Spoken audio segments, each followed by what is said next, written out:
마켓 넘버 5 이어가겠습니다. 화요일장 5명의 전문가 어떻게 시장을 보고 있을까요? 만나보시죠. 네, 명주노동력 가치 중심의 시장 주도주 전환 시기 이런 흐름 계속해서 지난주에 이어서 이어오고 있습니다. 네, 박준현 운용력입니다. 방향성 없는 등락 이어지고 있죠. 시장보다는 기업에 투자하자는 관점입니다. 네, 이동근 전문가는 저점 확인 과정 속에서 종목 압축 장세가 지속될 것이다라는 의견입니다. 김동현 전문가입니다. 제한적인 등락 구간이다. 큰 방향의 전환을 기다려야 될 시점이다. 네, 박한샘 전문가는 코스닥 고가 재경신 돌파 시점이다 이렇게 짚어주셨습니다. 자, 코스피가 어제 2100포인트 선은 간신히 좀 지켜내는 모습이었습니다. 오늘장 양지수의 방향성 전망해 보겠습니다. 자, 오늘은 코스피 시장은 네 분의 전문가는 상승할 것이다 예측을 해주셨고요. 김동현 전문가만 다소 좀 보수적으로 보고 계십니다. 제한적 등락 큰 방향의 전환을 기다려야 하는 시기다 이렇게 보수적으로 접근하셨어요. 네, 코스닥 가보겠습니다. 자, 715포인트 선 어제 종가였었는데요. 추가 상승 4명의 전문가가 예측하고 있고요. 오늘 김동현 전문가는 오늘장 반락을 전망하고 있습니다. 네, 코스피, 코스닥 조금은 긍정적인 쪽으로 무게중심을 싣고 싶습니다. 그렇네요. 예. 일단은 방향성에 대해서는 어떤 긍정적인 흐름이 나오는데요. 지금 박준현 운용력께서는 지금 지수의 등락 구간은 어떤 방향성이 특별히 없는 구간이다. 따라서 기업 쪽으로 투자 관점을 집중하자라는 의견을 주셨습니다. 네. 어떤 기업 유념해서 봐야 될지 이 시간 함께 만나보시죠.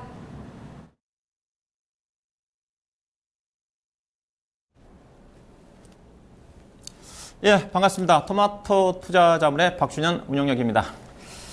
자, 바로 들어가도록 하겠습니다. 자, 글로벌 시장의 포인트입니다. 글로벌 시장의 포인트는 이번 주는 최소한 주말까지는 주요 이벤트 발표를 앞두고 소강 국면이 진행될 가능성이 크다고 봐야 될 것 같습니다. 간밤에 끝난 미 증시라든가 유럽 증시도 그러했던 국면이었었죠. 일단 좀 반등이 나왔지만 미지근한 반등이었습니다. 그 이유는 이번 주말에 있을 이벤트입니다. 일단 먼저 그리스가 이제 6월 달에 접어들었기 때문에 이제 하나씩 이제 이슈화 될 수 있는 쪽이죠. 그리스가 이번 주말에 6월 5일 날 IMF 쪽의 부채 3억 유로를 시작을 해가지고 6월 중순 정도까지 약 16억 유로 정도를 갚아야 됩니다. 현재 그리스의 자금 여력이 만만치 않기 때문에 어떤 식으로 빨리 그리스에 대한 경제 개혁안을 발표가 좀 되면서 트로이카한테 자금을 받아야지 6월 달을 넘기면서 진행이 좀 된다고 좀 봐야 되겠죠. 6월 말까지 이번 주말까지 보셔야 될 것 같고, 그다음에 오페크에 대한 회담이 6월 5일 날 예정이 되어 있습니다. 큰 영향은 없을 것 같습니다. 사우디 쪽에서 여전히 감산보다는 시장 점유율을 지키는 쪽으로 정책을 좀 지속적으로 유지를 하고 있기 때문에 큰 영향은 없을 것 같아요. 그렇지만 봐야 될 것 같고, 그다음에 오늘 같은 경우 미국 시장 같은 경우는 제조업 지표에 따라 가지고 주식시장이 약간의 움직임이 전개됐었는데 금리 인상에 대한 조기 가시화를 앞두고 5월 고용지표 발표가 6월 5일 날 대기하고 있다는 부분을 본다 한다면 주말까지 보셔야 될 것 같고요. 전반적으로 현재 지금 선진국들에 대한 그런 그리스 문제라든가 그다음에 조기 금리 인상을 앞두고 있는 그런 시점임에도 불구하고 대체적으로 선진국들에 대한 국채 금리 자체는 상승 이후에 안정을 좀 찾고 있기 때문에 이 부분 자체가 글로벌 시장의 주식시장의 어떤 위험 자산인 주식시장 쪽에 어떤 제한적인 악재 요인은 작용할 것 같지는 않다. 방향성이 모세관이 전개되지 않겠는가 좀 봐야 될 것 같고요. 가장 중요한 부분 자체가 달러 인덱스죠. 최근에 달러 인덱스는 3월 달에 100을 돌파한 이후에 93까지 하락을 했다가 최근에 조기 금리 인상과 그리스에 대한 악재가 부장이 번지면서 최근에 97.8까지 상승했다가 약간 조정 이후에 다시 한번 전일 약간 소폭 반등하는 국면인 것 같습니다. 일단은 현재까지는 기술적인 반등이고 이번 주말에 있을 조금 전에 앞섰던 그리스 문제라든가 미국의 지표가 확인되고 난 다음에 달러 인덱스의 어떤 방향은 결정되지 않겠는가. 다만 지금 엔화가 지금 다시 전일 124.8까지 올라가면서 거의 8년 이내에 고점까지 올라갔다는 관점에서 여전히 일본과의 경쟁 관계에 있는 수출주들은 부정적인 영향이 지속이 된다고 보셔야 될 것 같습니다. 자, 코스피 시장의 포인트입니다. 자, 코스피 시장의 포인트는 저는 이게 상당히 중요하다고 보고 있습니다. 전일 코스피 수가 장중에 그 20포인트 아까 하락한 부분 자체가 메르스 영향이 크다고 좀 보고 있는데 저는 이 부분이 가장 크다고 보고 있습니다. 지난 주말에 발표된 국내 산업 활동 동향 자체가 상당히 안 좋게 나왔었죠. 산업 생산이 0.3% 좀 감소를 하면서 두 달 연속 뒷걸음질을 쳤고, 다만 소매 판매가 증가한 부분 자체는 위안이지만 제조업 경기 자체가 상당히 부진합니다. 가동률이라든가 재고 수준 자체가 2009년도 이후에 가장 높게 올라갔다는 측면. 전일 주가가 빠진 이유가 저는 여기에 있다고 봅니다. 수출 실적이 조금 전에 경제 지표, 산업 생산 활동 지표가 상당히 경기가 안 좋다. 이미 경기 지표 자체는 작년도부터 해서 금리 인하라든가 정책 자금 투입을 통해서 경기 효과가 지금쯤에는 나와야 되는데 여전히 산업 생산의 국내 경기가 안 좋다는 부분이고, 그다음 조금 전에 얘기했다시피 국내 집 제조업들이 안 좋은 것들, 대형주들이 안 좋은 것들은 여기에 있는 겁니다. 제조업 지표가 지금 75입니다. 우리나라 PMI 지표로 따지면 환산한다 하면 47.8 정도밖에 안 될 정도로 글로벌 시장에서 가장 우리나라 제조업 경기가 안 좋다는 부분 자체가 현재 코스피 시장의 또 방향성 없는 등락이라는 봐야 될 것 같고, 그다음에 전일 장 초반에 9시 정도 전후에 발표된 게 5월달 수출 동향입니다. 자, 보시다시피 우리나라 수출 동향이 상당히 심각할 정도입니다. 1월 달에 수출 하락률이 마이너스 1.1%였었는데 지금은 두 자릿수까지 지난 5월 달에는 확대가 된 상태라는 거죠. 수출이 424억 달러로 아마 2007년도, 9년도 이후인가요? 가장 큰 폭으로 좀 하락한 수치고, 수입도 크게 좀 떨어졌다는 부분 자체, 즉 우리나라 실적 경기 자체가 그만큼 어려워지고 있다는 부분들을 보셔야 될 것 같고요.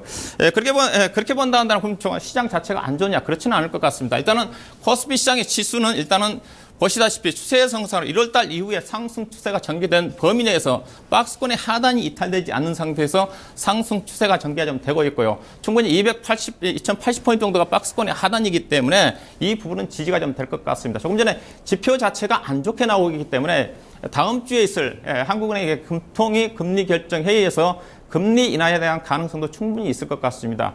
해외 쪽에서 BNP 파리바라든가 국내 쪽에서 대신증권이라든가 하나 대투증권에서 이번 금리에 한국은행 금통위 쪽에서 충분히 금리를 인하할 가능성이 크다는 것들이 전일 경제 지표가 나오면서 제시되고 있다는 부분 자체가 충분히 주가에 대한 금리 인하의 기대감 자체가 종합주가 지수의 어떤 하방에 대한 지지를 할 수가 있다는 부분들을 염두에 좀 두셔야 좀 될 것 같고요.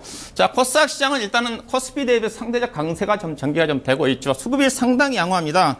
보시다시피 코스피 시장은 기관하고 외국인들이 전체적으로 소강 구매이지만 코스닥 시장만큼은 기관하고 외국인 투자가들이 지속적으로 코스닥 시장 외국인들이 지금 5일 연속, 그다음에 기관 투자가들이 코스피 시장에서 매도를 하고 있지만 3일 연속 매수를 해주면서 상대적으로 수급에 대한 강세 국면이 좀 전개가 되고 있어서 충분히 신고가 돌파가 시도가 가능하지 않겠는가 좀 생각이 듭니다. 상대적으로 코스피 시장에 비해서 코스닥 시장의 차트 자체가 양호하고 조금 더 수급도 양호하다는 부분들을 좀 보셔야 될 것 같고, 다만 코스피 시장의 지지 분야 박스권 국면성이 지속이 된다 한다면 나홀로 코스닥 시장이 강세로 전개될 가능성은 쉽지 않다고 봐야 되겠죠. 6월 15일 상하한가 변동성 확대를 앞두고 있다는 그런 부분을 예를 본다면 코스피 시장이 상승의 어떤 방향을 잡지 못하는 코스닥 시장도 무리한 추격 매수보다는 어떤 완만한 상승 국면이기 때문에 그런 어떤 부분들 6월 15일 날 앞두고 있는 그런 이슈를 감안한다면 변동성 확대 부분도 염두에 두시고 무리하게 실적 대비해서 고평가되는 것 따라서 하기보다는 조정권에서 선별적으로 성장성과 수익성 그다음에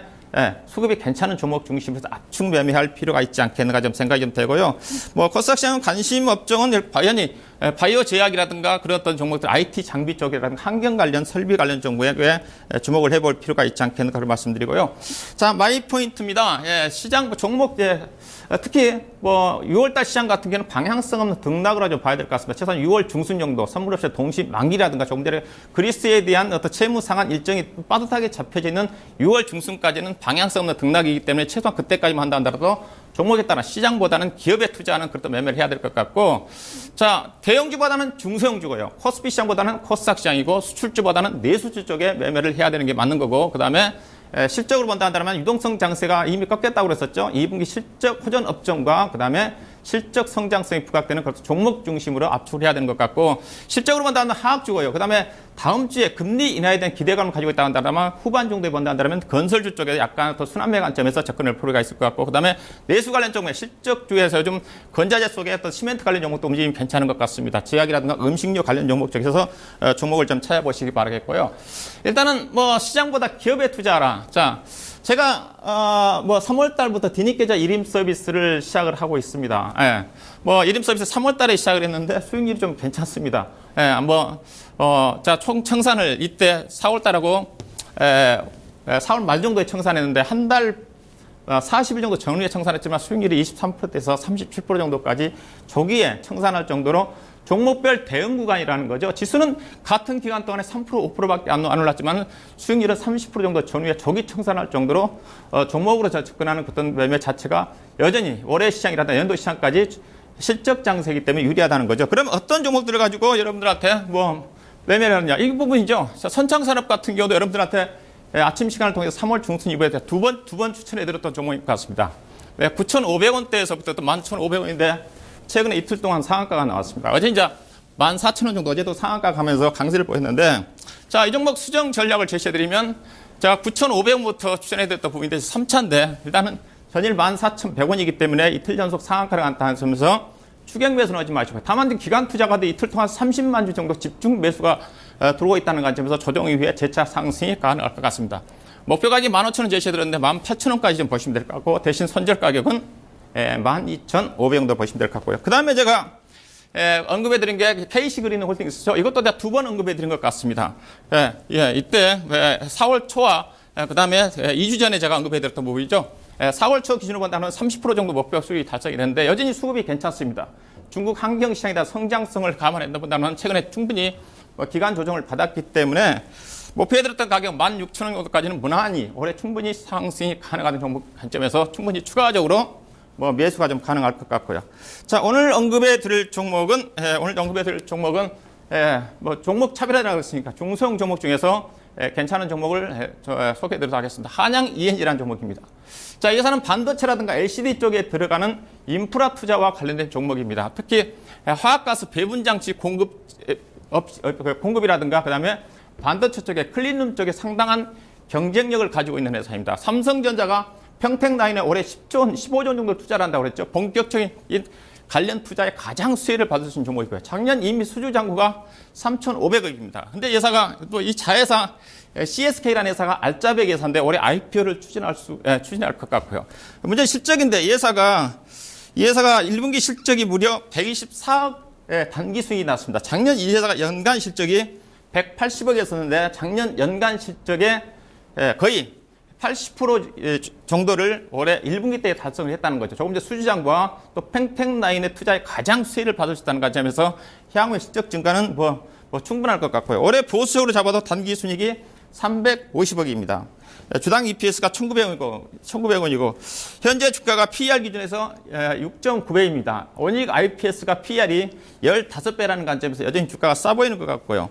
자, 최근에 제가 기술적으로 보면 보게 되면 일단은 주가가 상승 이후에 2주 가까이 기간 조정을 마치면서 이격이 좀 완화가 좀 된 것 같습니다. 수급적으로 이게 빨간표가 기관하고 외국인 매매 동향인데 기관하고 외국인들이 최근 들어서 지속적으로 매수를 하고 있기 때문에 충분히 워낙 주가가 싸다는 관점은 향후에 성장성이 충분하다는 관점에서 고점 돌파가 가능할 것 같습니다. 매매 전략은 전일 13,150원입니다. 13,200원 정도 잡아보시고 PER 9배 되는 수준이 18,000원입니다. 충분히 가능할 것 같고요. 손절 가격은 12,000원 정도를 보시고 접근을 하시면 될 것 같습니다. 자, 제가 준비한 내용은 여기까지입니다. 성공 투자하시기 바라겠고 다음 주 화요일 다시 찾아뵙겠습니다. 고맙습니다. 네, 시장은 당분간 기간 조정을 거칠 가능성이 높다고 보셨습니다. 따라서 좀 자신감으로 갖고 대응할 수 있는 기업을 발굴하는 시점이 지금이 가장 적기라고 보셨는데요. 성장과 모멘텀, 실적을 모두 겸비한 기업으로 종목 차별화 전략이 필요하다는 의견 주셨고요. 네. 한양 ENG 관심 전략으로 넣어두시기 바랍니다. 네. 자, 이렇게 해서 박준영 용역의 얘기까지 들어봤고요. 토마토 모닝쇼 1, 2, 3부 모두 다 마무리를 짓도록 하겠습니다. 저희는 잠시 후에 토마토 배수익률 대회 데스매치에서 함께하도록 하겠습니다. 고맙습니다.